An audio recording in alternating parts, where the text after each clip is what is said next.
Highway Traffic Safety Administration and the Ad Council. This is Lincoln's home for sports talk on the FM dial. Also online at theticketfm.com. On the internet. KNTK FM Firth, 93.7 The Ticket. This is the Adam Carriker Show. Position right of the quarterback, out of the shotgun, 1st and 20. Jailbreak screen in the air. It is tipped. It is intercepted by Carriker at the Missouri 21-yard line. Live from the heart of Lincoln, America, 5-year NFL vet and All-American defensive lineman Adam Carriker. Shotgun snap to Everett. He's got the left arm going, and now he's got a whole lot of Adam Carriker who rips him down inside the 25-yard line. A 93.7 The Ticket and theticketfm.com.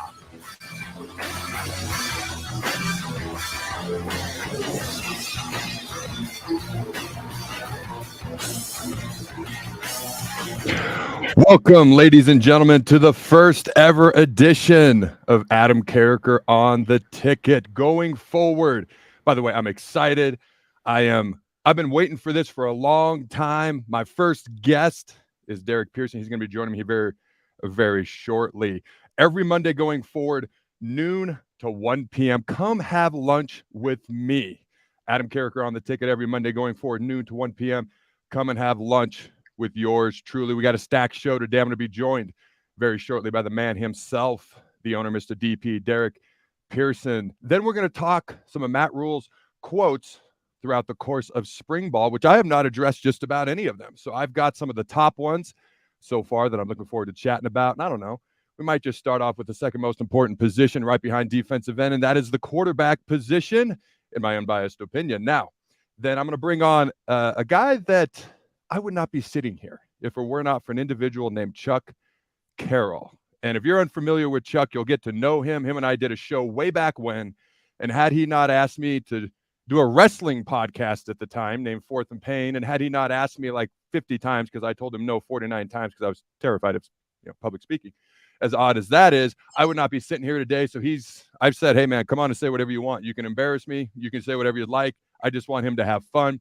And of course, send your questions, okay? Call or text. Send your questions, 402-464-5685, 402-464-5685. I love interacting with the fans. One of my favorite parts about this show is that it is live, a little unpredictable. I love that stuff, and I want to interact with the fans. We will be answering your questions throughout the show, and we'll see how it goes. Maybe we'll stack them up at the end and answer them the last 10 minutes or so of this fine program. Right before I bring on my first guest, Mr. Derek Pierce, I do want to give a shout out to our sponsor, GE Landscape Supply in Lincoln. Sells to homeowners and contractors with a vast selection of landscaping and construction materials. They sell in bulk to save you money. Buy anything from a 5-gallon bucket to a semi-load. They deliver anywhere. And if you mention you heard this ad on 93.7 The Ticket, they'll deliver it in town for free through the month of April. And that is not an April Fool's joke, ladies and gentlemen. Some restrictions do apply, but go to gelandscapesupply.com for more info or call 402-467-1672. And again, send your questions, 402-464-5685, to get them answered here on the show with yours truly. Now I want to bring in my first guest, the man, the myth, the legend, the owner of the Ticket. Now, real quick, before I bring him on, before me coming on the Ticket and having a show ever came about, I would just log on to Twitter. I would just get online. And the Ticket had always done a good job, okay? But I would start to notice, whoa, there's Steve Sipple. Whoa, they brought on Bill Bush, and they've got a bunch of great hosts. And whoa, I'm starting to see the Ticket all the time, and I'm starting to see this and that comment and this show and that. And it was catching my eye. Like I couldn't help but notice. And there's other radio networks that do a phenomenal job, not a shot at anybody, simply complimenting what I saw from the Ticket. I was like, man, I feel like they're kind of starting to take over, at least when I get online. And when I get on the radio, I feel like they're kind of starting to take over just a smidge. And then I get a call from them. Hey, Adam, you're kind of I don't know how else to put it, media free agent, however you want to look at it. You want to come join us? Well, yeah, that sounds like a smidge of a phenomenally great idea. So here I am. Okay. And I want to bring on the man who spoke to me, not the first guy. I do want to bring up Vershawn Jackson here in a minute, my guy, because I got a bone to pick with Vershawn as much as I love him. But I'm going to bring that up to DP here in a second. I want to talk to Derek Pearson, the man who made it happen. And DP, I want to thank you for welcoming me to 93.7 The Ticket, the family, the radio station. Okay. And I can't help but notice you're stepping up. We're stepping it up as we go along. What is your goal? What are you trying to accomplish? And how is it going so far since you've taken over the ticket? What's it been, about a year and a half, 2 years ago or so? Yeah, we bought it in September a year ago. And Adam, first, let me fanboy and say, like, I'm following you before you could ever know who I was, even when you came to DC with the Redskins, and I was part of the media there. I'm a lifetime fan, so that was there. And then the fact that through the Husker connections and then the cherry on top, which made it spectacular, you're one of the people who have a love and passion for pro wrestling that I do. And it's just like, I'm like, okay, Carriker's, he's one of my guys. Like, I don't have to, I don't even have to sway on this. He's my kind of guy. And in this space, what I figured out, Adam, was the coach in me still exists. So I identify talent, I highlight them, I amplify them, and I give them a chance to just be great in public. Like, that's really what it is. And if you're talking talkers, Nebraska talkers, folks who have added to the program, added to the community, and then have the ability to communicate it, well, Adam Carriker's at the top of the list. And to get you, look, it's a big free agent signing. It's a big deal because Husker fans deserve to hear from you on a regular basis. I think, and you and I have talked about it, this is just the starting point. There's so much more that we can do together for Husker Nation and for sports fans in general. For sure. I'm very excited. I appreciate the kind words. I still remember my first interview, which was with VJack for Sean Jackson 2 Januaries ago. And I remember you stayed on. You're like, I wanted to stay on to hear this interview. And then you out of nowhere referenced Fourth and Pain, which was our show in DC. And I about fell over in my pickup as I was driving because I was talking through the stereo. All right. As I was doing the interview, I was like, holy cow, this guy knows who Fourth and Pain is. Nobody knows who that show is. But anyways, so I appreciated that. Yes. And first of all, I want to thank you guys for approving the Broken Glass intro music. That is Stone Cold Steve Austin's. I specifically requested that.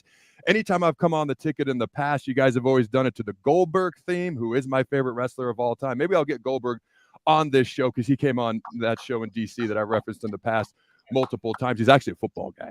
Everyone associates him with wrestling. The first time I ever chatted with him, it became very clear football was his passion. And so maybe I'll bring him on, be able to get him to come on at some point. I do have to ask you this question, though, because, all right, talking about being a coach, talking about free agent signings, and to be clear, again, several phenomenal hosts that have been here for years. I'm not going to try to name everybody because I know I'm going to leave somebody out by accident, and I don't want to do that. But just some of the guys that you brought on.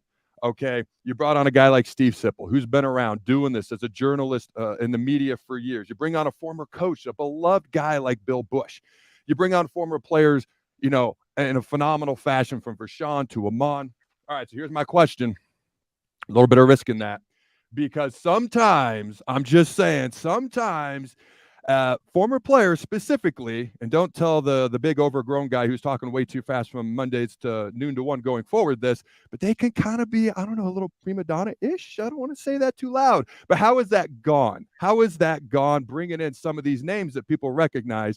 Has it gone pretty well? Have there been any issues? What's that been like for you? Well, game recognizes game. And I'm used to swimming with sharks. In DC, you've been there. You understand the giants that walk around the media in Washington, D.C. The same for Salt Lake City, Utah, Houston, Texas, Charlotte, North Carolina. I've been around Hall of Fame coaches, Hall of Fame leaders, and Hall of Fame people. And so you're able to identify those people. And then here's what happens. If I allow you to be great, I get out of your way and allow you to be great, then I'm doing everybody the greatest service that I can do, and I'm never wrong. I'm never wrong in saying Adam Carriker is intelligent, he knows the game, he has passion for it, he has love for it, and he's thoughtful about how he presents himself. Then I can get out of the way, I can get out of the kitchen and let you be great. That's what we're doing at the ticket. That's literally, that to say that sports was being done sometimes in 3 and 6 hour windows. No, sports is an all day 24/7 kind of deal. And so the vision is this. more Husker greats, more sports greats, more human greats, just talking and sharing their greatness with other people. That's all that we're doing here. It can't fail. Yeah, I agree with that. It was me having a little bit of fun trying to, that I'm telling you, that big guy that talks way too much that's coming on Mondays from noon to 1 going forward. You got to watch out for that guy, and any guys like him. You just got to be careful. I'm telling you. No, it was me trying to have a little bit of fun. No, Adam, I don't want you to be anything but you. Yeah, like it's the real thing. Like that's why in the approach, right? This is a guy who fits what Husker fans love. Like, let him share. And look, Rashawn's Rashawn. I'm never going to ask Rashawn. He and I had the conversation literally last Friday that I'm never going to ask Rashawn not to be Rashawn. Like that's not why he became great for other reasons. Same thing with Jay Foreman, Amon Green, Kenny Wilhite, the whole, Terrell Farley. The whole purpose behind all of this is be you. And if that's crazy, be crazy. If that's nuts, be nuts. If you're passionate, be passionate. Husker fans appreciate it because they know you've put in the sweat equity. You've left, skin and body parts all over the country. So you've earned the right to be heard, and that's what we do. No, I appreciate that. And so speaking of my man, VJack for Sean Jackson. So I got a mini bone to pick with him. So I'm at my son's. He tweaked his ankle. We're at PT, like, I don't know, whatever it was, 6:30, 7 a.m. last week. And he calls me out of nowhere. Well, I should backtrack the story just a smidge. So you guys had Trey Palmer on, okay? Mm-hmm. And I was trying to get Trey's number because the draft's coming up. He's going to be drafted. I'd love to do some sort of an interview with him at some point. So I'm like trying to get his number because I had not chatted with him last year. And Vershawn's like, yeah, I'll give you his agent's number. That's how I did it. And so he doesn't send it to me for a day, 2 days, 3 days. So I'm trying to just like be friendly and nudge him along. Hey, Vershawn, thanks for sharing Trey Palmer's number with me. Look forward to chatting with you as we start to work together on the ticket. Just a friendly nudge of a reminder. This guy calls me at like 6:30, 7 a.m. My time while I'm at my son's PT. Hey, man. And he's like, that I don't need that reminder. I was going to get to it, man. And he like all but challenged me to like some sort of verbal over the phone Oklahoma drill. Right. And, it's love between me and Vershawn. And, in my mind, I'm like, dude, you used to be a running back. Like, that means you don't want to hit nobody and you just want the glory. That's what I came at him with. And, he said something about me being an overgrown quarterback that couldn't throw. I don't know what he's talking about because it might be true. But anyways, I digress. And so I had to bring that up because I love a lot of the guys that are on the ticket already. I think it's going to be fun. I'm looking forward to it. And full disclosure, one of the first people when I don't know how else to phrase it, media free agent, sounds weird to me, but it's what pops into my head. When I became that, Vershawn was one of the first people to call me. He actually called me and he's like, would you be interested in coming here? And I said, well, heck yeah. And then you and I ended up connecting. So actually I want to give a shout out, and I want to give props to Vershawn for reaching out initially and having me on his show several times in the past. But, stuff like that, we got to have fun with on the airwaves. I like to be open and give people a little bit of behind the scenes look at what happens, not only on the ticket, but between former players sometimes. We would have never heard the end of it from Vershawn if you had not given him the shout out. Like he would have never heard the end of it. It just literally, like, he would have protested. He would have driven to your house, stood outside with a banner. Adam didn't shout me out, and I'm pissed about it. Like, that's how that's going to work. So, yeah, you did him the big favor. As a matter of fact, he wanted to – so we normally, for shows, we do a crossover. So, for Vershawn, since Vershawn's show is before yours, you and him would do kind of a joint segment together. But today we said it's just Adam's first show. Let him get acclimated, and then we'll set you free to play on Mondays. And he was really like, no. Give me like 15 minutes. I'm like, bruh, we'll work it out. Yeah. Let Adam get his bearings, and then you can be absolutely Vershawn. All right. Well, I look forward to any crossover segments, any interviews we do with each other. So I look forward to, and I'm excited about that. So I kind of want to dive into some of these because, I haven't done any sort of show really since, I don't know, before Christmas. Maybe I think I did a couple in mid-January. So it's been really since mid-January. So I haven't responded or given my thoughts on a lot of these quotes that Matt Rule has had. Okay. And one of the ones that stuck out to me was about the quarterback room. Okay. And I got the quote right here. He said, "That's as talented a quarterback room as I've ever been a part of." End quote. Okay, you got guys like Casey Thompson, Jeff Sims, Logan Smothers, Heinrich Harburg, Richard Torres. You got Chuba Purdy. You got other guys in that room as well. Again, I never try to mention everybody because then you always forget somebody. But that's a lot of talented, highly recruited guys. And of course, everybody's going to be like Jeff Sims, Casey Thompson, who's going to be the starter. And, you just kind of look at some of these comparables. Casey's 6 foot, 195. All right, throughout the past 2 years, had over 4,500 yards passing. If you look at the past 3 years, 47 TD passes, 19 INTs. Now, I think he's a better runner than people give him credit for. I think he's a better runner than he realizes because I think he could take off more. But that's just my opinion. All right, then you look at Sims, 6'4", 219. So you got a little bit more size to him. Just over 2,500 passing yards the past 2 years. So about 2,000 less. He's obviously a little bit more of a runner type guy. If you go back the past 3 years, he's got 30 touchdown passes, 23 INTs. So a little bit more sporadic when it comes to taking care of the football, but obviously he's a little bit better runner, whereas Casey's probably going to be a little bit better passer. But I'm curious to see once Casey's full go and we can have a true competition. And don't forget about some of these other guys. I've raved about Harburg for years, about what I've seen at practices, his size, his speed, his arm. And I know they even, I think at one point mentioned potentially moving him positions, which if you've got a loaded quarterback room, I guess I understand, but that guy's got as high a ceiling as anybody. Richard Torres is almost forgotten about, I feel like, and he's got a big arm, and he's actually, what did I see here? 6'4", 215. For some reason, I was thinking he was 180, so I was way off on his weight, okay? And here's what's interesting to me. Give me your thoughts on this, DP, because if everybody stays, and I fully expect some people to transfer after spring ball, not just quarterback position, but other positions, because we've got some talent, especially in that quarterback room. If Jeff Sims ended up being the starter, and let's say for some reason Casey were to transfer, okay, just hypothetical here, I almost feel like with the style of offense that they would run under Jeff Sims, it fits Logan Smothers to get more potential playing time. Let's say vice versa. Casey's the starter. Okay, let's say Jeff transfers. He just transferred in. Hopefully that doesn't happen. It's just hypothetical. That opens the door for somebody else, whether it's a Harburg or a Purdy or a Torres or somebody else to be a backup, or maybe it is Logan Smothers still.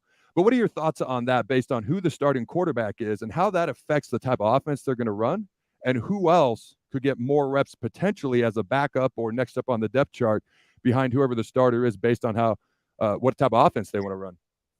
Adam, they've done a really good job of declaring that because this is the teaching phase, right? An introduction. Like, so we as fans don't know what system they're going to run. He hasn't been in disclosure mode for that. But what he's teaching them are the basic things to play the position. Now, in watching them warm up, we get to see 35 minutes twice a week. What you see is all of them doing joint reps and then individual reps based on that, but they're actually getting the same amount of work. And the thing that pops for me is, as a coach, I look at ball delivery and consistency. Like, those are things that, without watching them compete, the basic things done well, they resonate with me. So I've said this, that somebody has to beat out Casey once he's healthy. Jeff Sims was brought in to do that. And then the young guns are crabs in a barrel trying to grab attention and focus and reps. And the one of the young guys who popped to me was Richard Torres. Torres delivers the ball in the most pure of fashions on a consistent basis. So I look at it this way, and I'll ask you, I'll bounce this back to you, that as an elite defender, the coach's responsibility is to put in the quarterback that creates the most friction for elite defenders. So I'll ask you, as a pass rush guy and a front level guy, which of those quarterbacks would you hate to face the most? Which ones would make you most comfortable? Is it the guy that'll pull it, who can throw pretty well but is an elite runner? The guy who throws it really well, who's a pretty good runner? Is it the young guns who are probably more athletic, or the two big young kids who can take you deep and sling it? Now, they're going to be a little less consistent on the short stuff, but they've got the bigger arms. For Adam Carriker, who was the one that you would lose the most sleep over having to defend? So there's two different answers, because I'll give you the D-line answer and what we would have to hear all week in the D-line room coming up to the game. And then from a defensive overall perspective. From a D-line perspective, it's the guy who can run. Because all we're going to hear all week is you have to keep contained, and you have to keep him inside the pocket, which means you got to almost slow down your pass rush. And there's been times, I don't want to say we weren't allowed to rush like when we played Mike Vick and I was in DC, we played the Eagles. I don't want to say we couldn't rush the passer, but it was basically fly off the ball, lock out, and watch him, which really inhibits your ability to get to the quarterback. Now, Mike Vick's a bit of an anomaly, okay, as we all know. But my point is, even guys we played, I forget who the Kansas quarterback was, but my senior year, Kansas had a quarterback who could run. I forget his name. My apologies. But they were so concerned about keeping contained the entire week, it almost like seriously inhibited our pass rush. So anybody who can run creates all you're going to hear is keep contained all week. And it's going to drive you nuts as a D lineman. Okay. And then they're going to yell at you for not getting off the ball and getting after the quarterback. So it's that never ending conundrum. That's just how it works.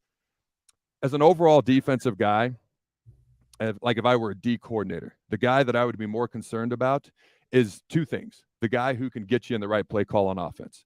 Whoever can read the defense, get you in the appropriate run play call, pass play call. They're blitzing. Now we're going to run a screen. Now they checked out. Now we're going to run the ball because they went from an overload blitz to now they're dropping. They only got 7 men in the box.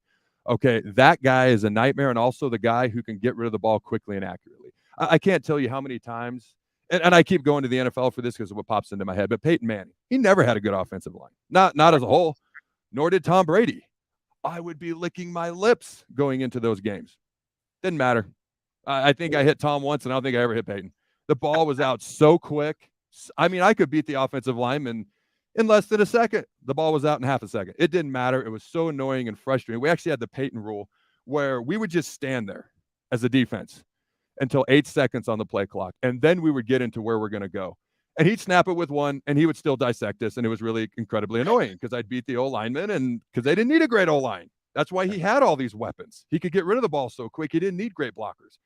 And so for me as an overall defensive guy, if I were like a D coordinator, I'd be like, all right, who's going to get them in the best play call? Like, do I have to disguise my blitzes more? Can I not blitz? Can I not leave a cornerback on an island because he's going to read that and get rid of the ball, and he's going to get rid of it quickly? Here's the funny thing. So my son's doing spring football for the first time ever. And we divided the team into 2 even teams. Like, we didn't stack an A and a B. We're just trying to get kids reps. There is a kid who, and he's on Jacob's baseball team, he's the fastest throwing pitcher in the state. And not the most accurate, but he throws really fast. Okay, really hardest throwing pitcher in the state. And he wants to play quarterback. And I said, Asher, dude, we will give you all the reps in the world, but you're going to have to learn fast because he's never played quarterback and barely played football. And so we're practicing against him, and we weren't blitzing.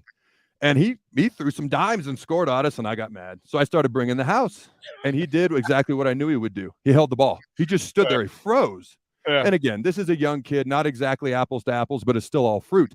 So for me, if you've got a guy who's going to stand there and hold the ball as a D coordinator and not make quick decisions, I don't care if he can run or not, because we can take that. I don't want to say take him out, but we can make that guy's life a nightmare for the game that we're going to play against him.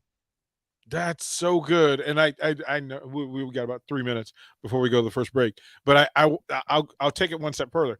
If you're Nebraska and with all the questions about the offensive line, don't you as a offensive coordinator want to protect that quarterback by making him a runner, by making him move, and that will play into who ends up with the starting job at quarterback? Is which one can be productive and healthy with the offensive line, whether it's good, because we know the offensive line could be good or it could be not so good. How do you make that decision? I think it's one of two things, because I think Casey's and Jeff's getting more reps in spring, so maybe Sims will be more familiar with the offense and he'll be ahead of Casey come fall camp making those checks. My gut tells me, just from watching the game film that I've watched, and we'll see how they've improved over spring ball in the summer and in fall camp, my gut tells me, until I see otherwise, based on what I've seen in the past, Casey's probably going to get them in a better play call and get rid of the ball a little bit quicker. And obviously Sims can get out on the edge and he can escape. So to me, is Casey's decision-making before and once the ball is snapped that much better than Sims's ability to get out on the edge, or Sims's ability to freelance, make plays, and maybe incorporate more of a running game? And then all of a sudden you can throw the ball and exploit the defense when they overplay to the run, too many guys in the box. Does that kind of trump Casey's decision making? To me, it's going to kind of come down to those two things. And part of me was like, man, we could run a 2-quarterback offense. Well, you know what they say. If you have 2 quarterbacks, you have none. Unless you got a slash Cordell Stewart type. But we'll see what happens, and it's going to be hard until we can see more of Casey once he's, full go. It's going to be spectacular. AC, I'm going to get out of your way and let you be great, man. Thank you for all that you've done and all that you're about to do. It is great to have you as a part of the family. I'm looking forward to everything forward, man. Forward and up to you, Adam Carriker. Well done, kind sir. I appreciate it. Thanks for having me. And I believe this is where we go to our first commercial break. So Sunday morning. It's quiet, not in a weird, too quiet way. Calm, peaceful, tranquil. You pour yourself that cup of coffee. You slice yourself a hearty chunk of one of Beatrice Bakery's breakfast breads. Now, maybe you're an apple streusel guy. Nothing wrong with that. I can respect that. Personally, I'm a turtle nut man. Something about those pecans. But the real ones know, don't sleep on that date nut bread. Sweet, but not too sweet. Nutty, not overly. The perfect morning treat. Beatrice Bakery. Online at beatricebakery.com. Welcome to our world of yum. It's April, and that means the school year is almost over and summer road trips are on the horizon. Stop telling yourself you'll upgrade your car someday and do it now. Mullen Motors lot is full of great vehicles to take home, so you don't have to worry about your current car barely surviving another road trip. Come check out their lot just north of 48th and Layton and find your next ride, as summer road trips are just around the corner. Mullen Motors. No taglines, just quality vehicles. Mullen Motors. Hi, Sean Callahan here with Koppel Chevrolet GMC, and it is Truck Month at Koppel, and we are pulling out all of the stops for this gigantic event. The lots are starting to fill, and we have some great deals for you waiting in Louisville. Brand new GMC Sierra Light Duty and new Silverado Light Duty trucks. All trim levels have up to $4,000 in discounts. That's right, up to $4,000 off all new light duty trucks right now at Koppel, so do not wait. Now is the time to buy a new truck, so stop on in or visit us online at koppelcars.com. You must have a trade-in and finance with Koppel. All deals with approved credit. Spring is here. It's time to get back outside and into proper shoes this year. Brown Shoe Fit is the place to buy this spring with their sale on athletic shoes. Get $10 off any athletic shoes $105 and under, and get $15 off any shoe over $105. Choose from respected brands like Hoka, Brooks, New Balance, On, and 361 Running. And don't forget the trendy Hey Dudes. A new shipment just arrived for the season. Start your spring off right at Brown Shoe Fit, just south of 66 and Q in Lincoln. 93.7 The Ticket, Fox, KFXL weather. Sponsored by John Henry's Plumbing, Heating, and Air Conditioning. Expect mostly sunny skies and just a beautiful way to start off the work week. We'll reach a high of 77. Winds turning out of the northeast at around 10. Clear tonight with a low dropping down to around 49. It will be warm and windy tomorrow. We'll reach a high of 85 with south winds gusting to 30. I'm meteorologist Tim Wright for 93.7 The Ticket and theticketfm.com. If you or someone you know is having thoughts of suicide or experiencing a mental health or substance use crisis, call 988 for free, confidential, and compassionate support. On July 16th, the National Suicide Prevention Lifeline is transitioning to 988. There is hope. For 24/7 support, call, text, or chat 988. Sponsored by Nebraska DHHS, aired with the Nebraska Broadcasters Association and this station. Hi everyone, Kendall Warnock, A1 Automotive in downtown Lincoln. Spring is here, summer is fast approaching. With weddings, vacations, and weekend getaways on your mind, do not let car issues prevent you from getting where you need to be. Car problems shouldn't be something that you put up with. Let us get you back on the road in comfort and safety. We diagnose all makes and models from Porsches to Hondas, Toyotas, and Chevrolets. We fix a variety of issues with all of them with our talented techs and our experienced staff. A1 Automotive at 11th and L, downtown Lincoln, always honest answers. Rico here with HIS Auto Care at 70th and Van Dorn, letting you know HIS is a great place to bring your vehicle for service. With superior service, bumper to bumper, we'll treat your vehicle like it's your mother's. It doesn't get any better than that. So call 402-488-8934 and HIS Auto will make you glad you did. 5% off, mention this ad, and for sure your mother will be proud you called. 402-488-8934. 8934. HIS Auto Care, 70th and Van Doren. God bless you. WWE Friday Night SmackDown comes to Lincoln's Pinnacle Bank Arena, April 14th. I am back. You'll see Drew McIntyre, Braun Strowman, SmackDown Women's Champion Charlotte Flair, Sami Zayn, and more. And from Monday Night Raw, the OC's Luke Gallows and Carl Anderson face the Judgment Day's Damian Priest and Dominic Mysterio, and more. Tickets start at $20. Available now at Ticketmaster.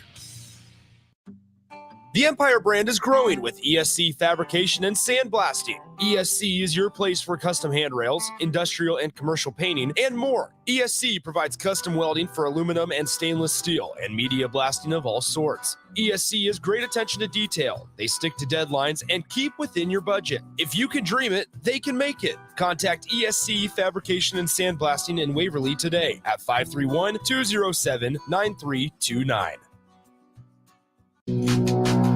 You're listening to the Adam Carriker Show on 93.7 The Ticket and theticketfm.com. All right, ladies and gentlemen, the inaugural, the first, the initial Adam Carriker Show. Adam Carriker on the Ticket. Again, every Monday, join me, have some lunch, noon to 1 p.m. right here every Monday from noon to 1. Grab your lunch. Listen to me flap my gums. Hopefully something intelligent comes out every once in a while. We'll have some fun along the way. Now, real quick, I want to remind you, shoot your questions, shoot your thoughts, shoot your comments or concerns, all right, to 402-464-5685. That's 402-464-5685. I love interacting with fans. I want to talk about what you want to talk about. I want to hear your thoughts, and I will get to any questions that you will send in throughout this show. Now, my next guest is an individual we used to talk a lot on the same show together. If you ever have nothing to do with your time, go Google Fourth and Pain. You will see myself and an individual named Chuck Carroll with a mediocre to slightly below mediocre set going on. But hey, it was our set back in the day. We were darn proud of it at the time. It was Fourth and Pain. But this is the guy who, if you remember the lockout, I don't know, umpteen years ago in the NFL, he knew I was a pro wrestling fan, and he was a pro wrestler and a referee once upon a time. He's like, hey, you want to do a pro wrestling show? And I said, no, I want nothing to do with that. Mostly because I was scared to death of public speaking, like literally terrified. At one point, I was a kid, and my dad was like, hey, order this pizza. It was just like Supreme or Meat Lovers or something simple. I was scared to death to do it on the phone. So he asked me again, and I said, nope. Asked me again, I said no. So as the lockout's going on, I was like, I pick up the phone. I'm like, hey, Chuck, you want to do that show? We talk some pro wrestling. Probably nobody's going to listen to it. And he assured me that they weren't going to be able to see me because, being a big guy, I tend to sweat a lot when I get nervous, or I just get sweat a lot when I'm alive and breathing, because that's just how big guys work. And I was like, I don't want anybody to see me, and we'll just see how it goes. And so it kind of built, and we had a little bit of success here and there. It grew into a little bit of a podcast. We got on The Fan there in DC, and we ended up talking half football, half pro wrestling, which was why Fourth and Pain kind of made sense. But I wanted to bring Chuck on because never in a million years did I think, I would be doing something on the radio, kind of as my own show type deal. And this, the Carriker Chronicles, this show, the Big Ten show that I'm going to be doing here soon, releasing later this week, well, none of it would have ever happened had an individual named Chuck Carroll, who was in the DC media at the time, and he's got his own highly successful podcast now, which we'll chat about in a minute. But I wanted to bring him on. And honestly, I didn't really prep him for much. I said, let's just chat. Not chat. Don't do that. Let's just chat. Okay, have some fun. Share some stories. Feel free to embarrass me if you'd like, but we're just going to have some fun. So I want to bring on the weight loss champion. We'll get into that at some point as well. The man lost 280 pounds at one point. I want to bring on the weight loss champion and my former co-host of Fourth and Pain, Mr. Chuck Carroll. How you doing, my friend? I'm doing really good, man. Dude, that is an epic intro. You made me laugh, bro. Thank you. Thank you very much. Oh, man. So, okay, take us back to, I don't remember what year it was, 2011, 12, around a decade ago. And I keep saying no. Finally, I say yes. And you're like, okay, this guy has no experience. He has no idea what he's doing, kind of similar to now, other than I have a little experience. How am I going to help this guy? And then after we had done a couple of recordings, what were your thoughts going forward after that? Well, here's the thing, dude. It's like you weren't confident in yourself, which that did not come across publicly. So whatever you put out there was a hell of a front. I was always confident that whatever you put out there was going to be good. Because what you have not mentioned yet is that you were already a media favorite. And that's why I hounded you. Like, if you were just some quiet schlub who sat in his locker and begged reporters not to talk to them after practice, I would have never approached you, dude. But here you are doing magazine covers where you're covered in chains in the weight room, and you love holding court about pro wrestling. So, of course, I'm like, holy crap, we've got a hell of an opportunity here. I got to approach this guy and see if we can get something cooking, man. So, of course, I was going to hound you. Of course. And you did really, really, really well. I didn't really know what to expect other than I thought it was going to be pretty good. And it turned out to be better than that even. So it's, dude, that magazine cover. Oh, man. I actually just ran across that the other day. I've got like the WWE belt on. I've got the chain. And then there was actually another picture where they put over the Sting paint on my face, the old Crow Sting paint. Well, I guess not old. He's still doing the thing to this day when he makes his appearances in wrestling. It's crazy you even remember those, because I had forgotten about it until I randomly came across those in storage the other day looking for something else. So you're being really nice, and I appreciate that. Do you have any interesting stories or humorous stories that you would feel comfortable with sharing? And if not, no big deal, but just feel free to share anything you'd like at this point, Chuck. I mean, interesting stories about you, about life in general, about my dog who's sleeping 2 feet in front of me right now. What kind of stories are you looking for, bro?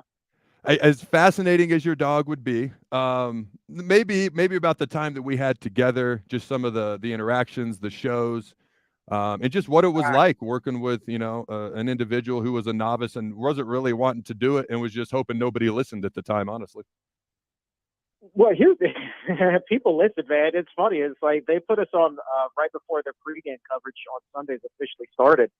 And whenever I would get to the stadium, I would bump into fans walking in to cover the game that day, and they would chat up about what it was we had talked about that morning on the show. But, a couple of things jump out at me is, one, you put as much drive, determination, effort, energy, whatever it is you want to call it, into making sure that the show was good, despite the fact, dude, that you say you hope nobody would listen.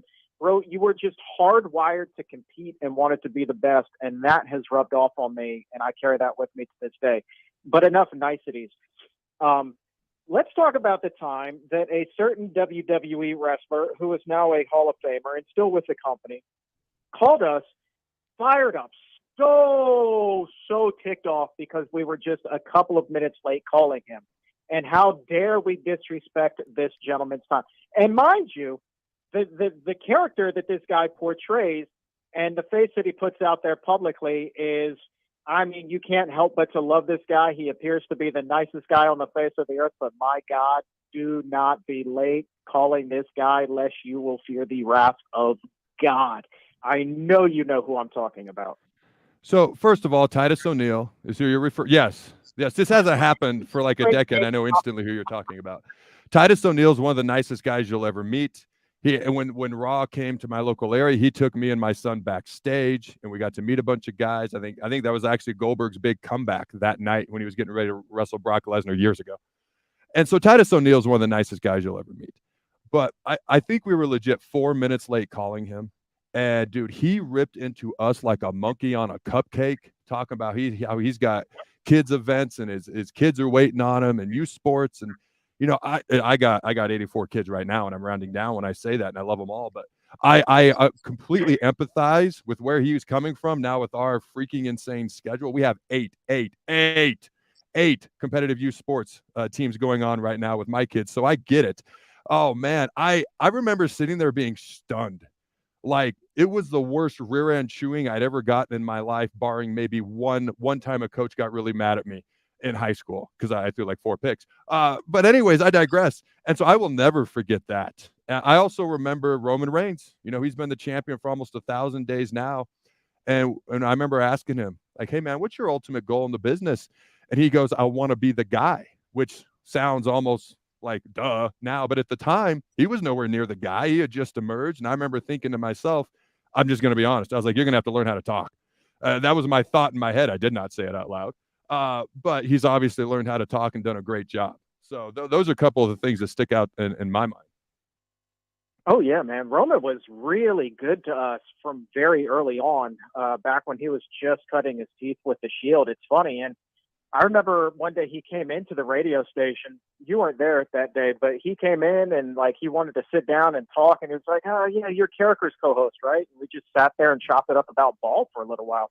Yeah. I heard you talking about Goldberg earlier and about how his real passion was football. It's the same thing with Roman, and he just wanted to sit there and ask about the team this year. We talked a little college ball, and that was a ton of fun, man. And it's funny, I think to this day, if you or I were to bump into him, he would still remember Fourth and Pain, man, because that show, you look at the media landscape now for all of these wrestling shows that were out there, bro, but I think that we were really kind of the first through the door on a big level like that, if you think about it. Yeah, we kind of approached it in an interesting, unique way.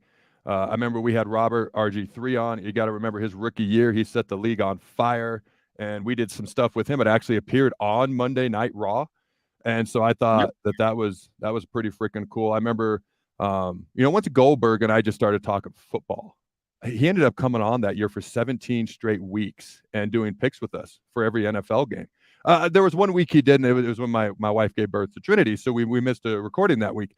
But 16 out of 16 weeks that we recorded a prediction show, he came on. So I want to chat about one more thing with you because you are the weight loss champion. Okay, this was dubbed on you during our show. You are an individual who at one point weighed 420 pounds. You've lost 280 pounds.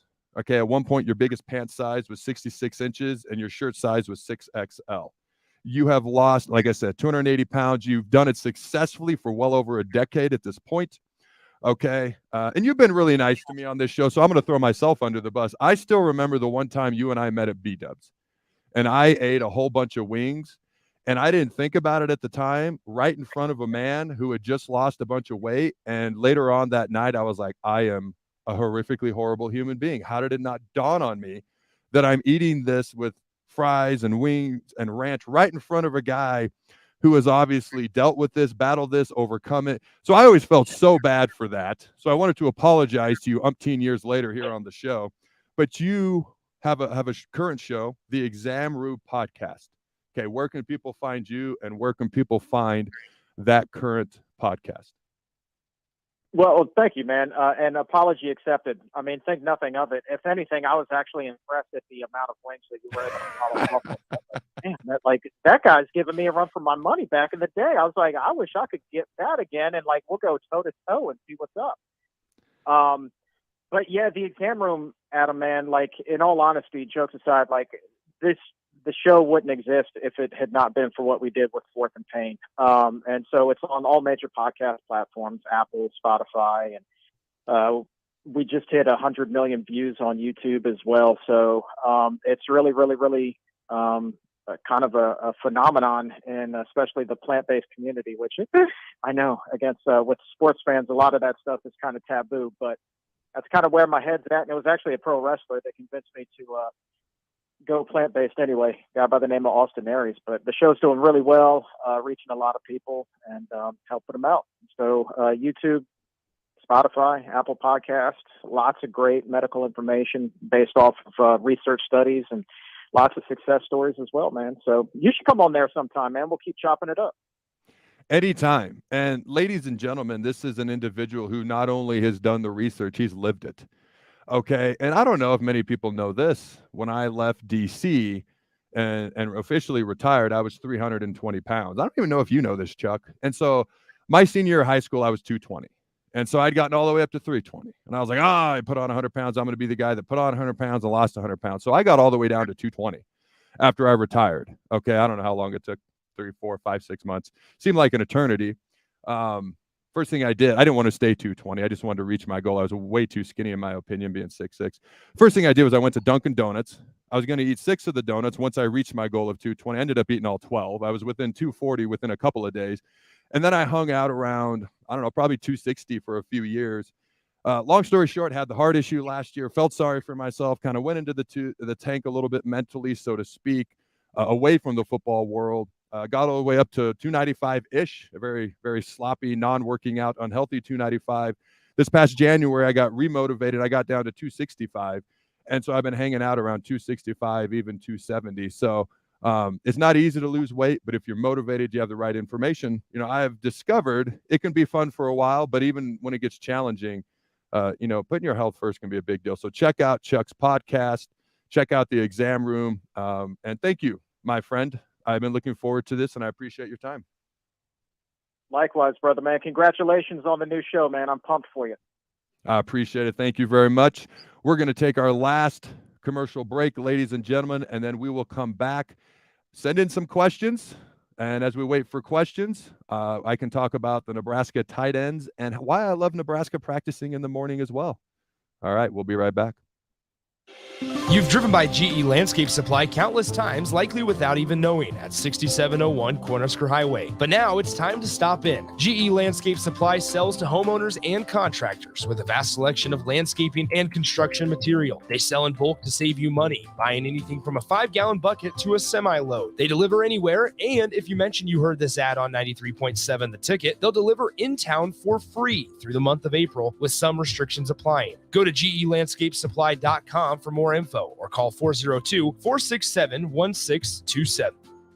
At first, I was really nervous and intimidated to buy a ring. I wasn't sure what I was getting into. My experience at Starter Heyman was very easy. I felt like I walked out of Starter Heyman with the ring that was going to make her go wow and say yes. I love my ring. It is so beautiful. I absolutely love my ring. I get compliments on it all the time. I always tell them Starter Heyman. Yeah, we would definitely recommend Starter Heyman. Yeah, it was great. We're definitely coming back. Sure. Sauter Heyman Jewelers, Lincoln and Grand Island. SauterHeyman.com. It's April, and that means the school year is almost over and summer road trips are on the horizon. Stop telling yourself you'll upgrade your car someday and do it now. Mullen Motors lot is full of great vehicles to take home, so you don't have to worry about your current car barely surviving another road trip. Come check out their lot just north of 48th and Layton and find your next ride, as summer road trips are just around the corner. Mullen Motors. No taglines, just quality vehicles. Mullen Motors. Put lawn irrigation on automatic. Think Judson Irrigation for worry-free service to Lincoln homeowners and business community. Judson Irrigation will turn on your sprinkler system in the spring, repair or redesign as needed, and turn it off in the fall. For service to orphan sprinklers, remember Judson Irrigation. They'll never forget you. Call the Judson Irrigation Orphanage 402-420-6277 or judsonirrigation.com. WWE Friday Night SmackDown comes to Lincoln's Pinnacle Bank Arena, April 14th. I am back. You'll see Drew McIntyre, Braun Strowman, SmackDown Women's Champion Charlotte Flair, Sami Zayn, and more. And from Monday Night Raw, the OC's Luke Gallows and Carl Anderson face the Judgment Day's Damian Priest and Dominic Mysterio, and more. Tickets start at $20. Available now at Ticketmaster. Motor Food is Lincoln's hardest rocking food truck and cafe. Motor Food creates old school comfort food with a 21st century twist and lots of rock and roll attitude. Try the barbecue pulled pork mac and cheese, the grilled chicken Firebird sandwich, a 100% all beef split grilled hot dog, and any version of their funky fries. Stop by the cafe just behind Outback Steakhouse on 48th Street or catch the food truck out and about all spring and summer. Check out their menu, order carry out, or schedule catering at motorfoodtruck.com. If you or someone you know is having thoughts of suicide or experiencing a mental health or substance use crisis, call 988 for free, confidential, and compassionate support. On July 16th, the National Suicide Prevention Lifeline is transitioning to 988. There is hope. For 24/7 support, call, text, or chat 988. Sponsored by Nebraska DHHS, aired with the Nebraska Broadcasters Association and this station. This is Jay Foreman. When I played football for Nebraska and in the NFL, I wore protective gear to safeguard my health. Today, I'm not only protecting my health, but everyone in our community by staying up to date with the bivalent COVID vaccine. Update your protection with the bivalent COVID vaccine while it's still free. Find out more at healthylincoln.org. That's healthylincoln.org. Action Plumbing, Heating, Air, and Electric brings exciting career opportunities for you or someone you know. They are now hiring plumbers, electricians, and HVAC techs and installers to continually build their professional team. They offer competitive pay and full benefits packages that include health, dental, vision, PTO, and 401k options. Action has created a positive team environment for over 50 years. Apply online at actionlincoln.com. Let me share something to make life just a little easier. It's just one word, Bryant. If we need service on our furnace or AC, we call Bryant. Same thing goes for an electrical issue. If I have a problem with my faucet, a toilet, a drain, or a water heater, I don't need to know how to fix something. I just need to know who to call. And at our house, it's Bryant. Bryant Air Conditioning, Heating, Electrical, and Plumbing. Just one call. 467-1111. Remember, we do whatever it takes. You're listening to the Adam Carriker Show on 93.7 The Ticket and theticketfm.com. Welcome back, ladies and gentlemen. The show is flying by. It's going by so fast. I love this. It's fun. We're going to light this candle again every Monday. Come have lunch with yours truly every Monday from noon to 1 p.m. Adam Carriker here on The Ticket going forward. Again, quick shout out to GE Landscape Supply in Lincoln. Check them out at gelandscapesupply.com for more information and or call them at 402-467-1627. We got a couple of questions. We'll always try to get to as many questions as we can. We got a couple of questions here from the fans. Again, call or text your questions 402-464-5685. John says, hey, Adam, welcome to The Ticket. Who did you play with at Nebraska who would be your tag team partner if you went into the ring? Now, honestly, one name popped into my mind immediately, okay? But then it would also depend on if we're heels or baby faces, okay? So don't tell me pro wrestling is fake. Let me hit you in the face with a chair and throw you off the top of a, whatever it is, 20-foot steel cage, okay? It is predetermined, okay? Cool with that, but it is not fake. But a heel is a bad guy, okay, so to speak. A bad guy, a babyface is a good guy for those who don't know. So if we were a heel tag team, it's Richie Incognito. It's hands down Richie in freaking Cognito. I mean, are you kidding me? And you know, it would be interesting because sometimes they'll mix a babyface and a heel into a tag team just to show what kind of an interesting dynamic that might be. It would still be Richie. I guess I'd be the babyface, and I don't care. I could be the heel. It's much easier to make people mad than it is to please them. So it would not matter to me what we were. Now, I'm not saying Richie couldn't be a babyface. I think being a heel might just come more naturally to him. Maybe I'm wrong, okay? One of the baddest dudes I ever played with. That's why I kind of think of him in that manner, so it's a compliment. Now, if we were a babyface tag team, I had a harder time coming up with this because you've got to think of someone who's intimidating, somebody who can talk well, and somebody that their skill set is making people like them. And again, it's easier to make people mad at you if you're a pro wrestler than it is to get them to like you. So a couple names popped into my head. Chris Kelsey was one of them. And he would be more the Undertaker, quiet, but I'm really intimidating looking type.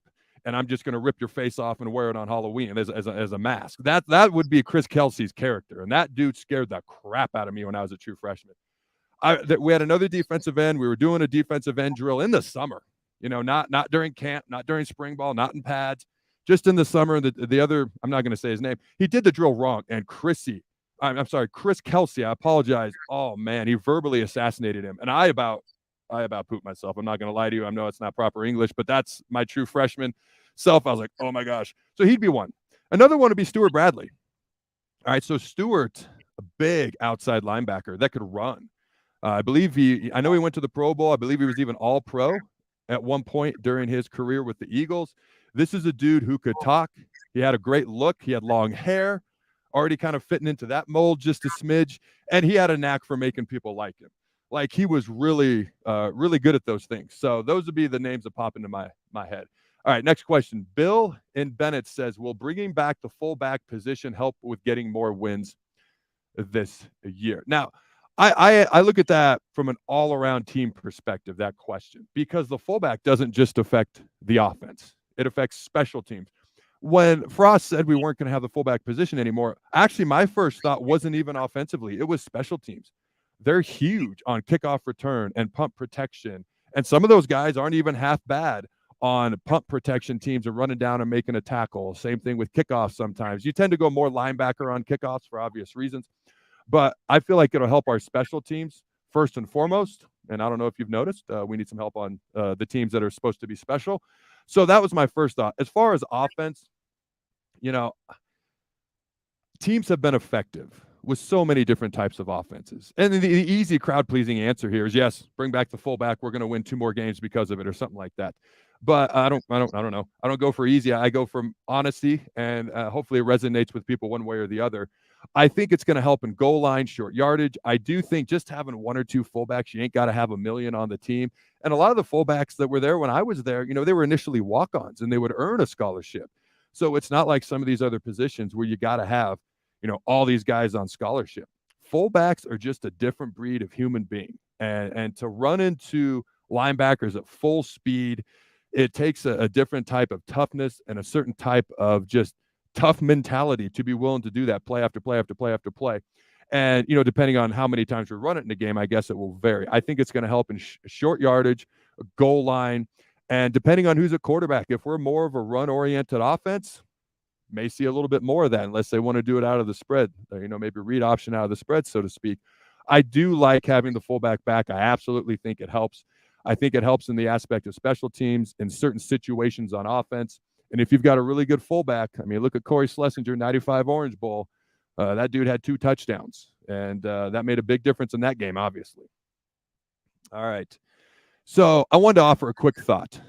Got about, I believe, a minute and a half here, 90 seconds, give or take. Hopefully I can get my thoughts out that quick. Morning practices. Matt Rule has said that they're going to be a morning practice football team. And I'll never forget when Frost brought this in. That was the first time I'd ever really seen it up close and personal. I know Chip Kelly did it at Oregon, which is where Scott learned it. And I was like, this makes so much sense. Because if you practice later in the day, let's say you have a hard practice. Fridays are never crazy, okay? Usually a walkthrough, something like that, varies with every team. But if you have a harder practice late on a Thursday and you're playing early on a Saturday morning, you've maybe got a day and a half of recovery. But if you can practice in the morning, this is not crazy biology. You don't have to have some sort of degree to figure out. You're going to get another, instead of being done with practice around 6, okay, if you're done with practice around 9 a.m., 10 a.m., whenever they finish, that's an additional 8 to 9 hours of recovery. And so you can be much more ready and prepared for those games. You can be more recovered. You can get extra treatments in after that last practice if you're a guy who's banged up or dinged up just a little bit. So for me, I was curious to see when Coach Rule was going to practice, morning or in the evening. Because when I play, meetings were at 2. You got tape before meetings. So usually around 1:30, you get in there. Then meetings would be at 2, team meetings. Then you'd break down into unit meetings, offense, defense. And you go to individual meetings. So for me, it would be defensive line. Special teams would sometimes be sprinkled in there given the day of the week. And then you go to practice, usually around 4. And you'd practice from 4 to 6. Then you go eat at the training table. And then you usually do some sort of studying or something like that, or at least you should. And then you get up, you have class early the next day. So your schedule kind of flips now. So now you're going to tape, you're going to have meetings, you're going to have practice, okay, around 7, 8 a.m. whenever they're starting their practices at the current moment. But then you're done, okay, for the day a lot earlier. Your classes are going to be a little later in the day. Maybe it helps wake you up. I was always more awake after practices, get the blood flowing. And so for me, it probably helps them be more awake for classes rather than being kind of groggy first thing in the morning. I am not a morning person, as anybody who's ever known me will tell you, and then getting that extra recovery time. So I like the fact that they're going to be practicing in the morning going forward. I don't know if that's been talked about a lot, but it was something that kind of stuck out to me that I hadn't heard a ton of thoughts on so far. So I just wanted to offer my thoughts. I like the fact that they're going to be continue to be a morning practice team. All right, ladies and gentlemen, thank you. It's been a blast. I look forward to next Monday. Again, every Monday, come have lunch with yours truly, noon to 1 p.m. Talking Husker football. And I want to thank you for joining me. Until next time, go Big Red, and always remember, throw the ball.